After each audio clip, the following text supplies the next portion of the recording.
Le professeur Benyamina qui a remis un rapport au président de la République, professeur Benyamina, donc brillant professeur, qui a fait une analyse des réseaux sociaux, des tablettes, des écrans, et j'ai envie de dire des méfaits que cela cause chez les gamins, une forme de repli, et des gamins qui prennent le téléphone, ils ont 3-4 ans, ils tapent sur le téléphone plus vite que vous et moi. Réunis, c'est pas normal, il y a un problème là, je veux dire, à un moment donné. Donc il faut revenir à des choses beaucoup plus, je dirais, artisanales dans l'éducation.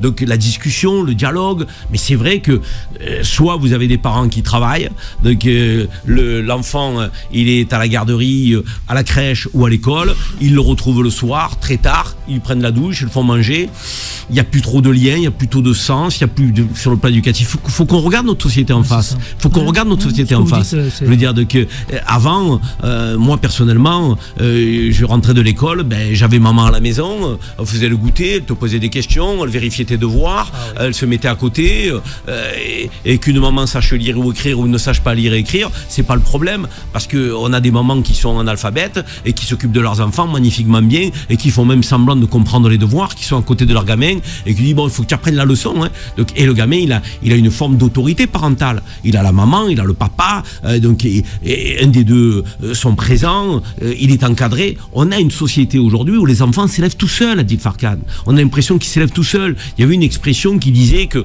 les gamins qui sortaient de l'école à 16h30, qui rentraient chez eux avec la clé autour du cou, c'était un peu les orphelins de 16h30.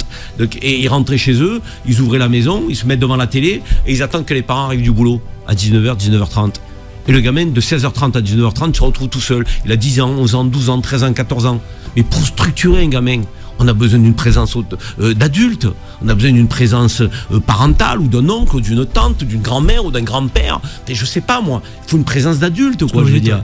Donc un gamin, il pousse pas tout seul. C'est assez significatif. Il pousse pas tout seul. Il pousse pas tout seul. Alors après, pour compenser, les parents absents font des cadeaux ou sont trop permissifs. Ne réprimande pas l'enfant. Oui, je le vois pas, mon enfant, mon fils, tu comprends. Donc il veut regarder les jeux vidéo. Je lui dis allez, vas-y, regarde 1 heure, puisque je le vois pas, je peux pas faire preuve d'autorité.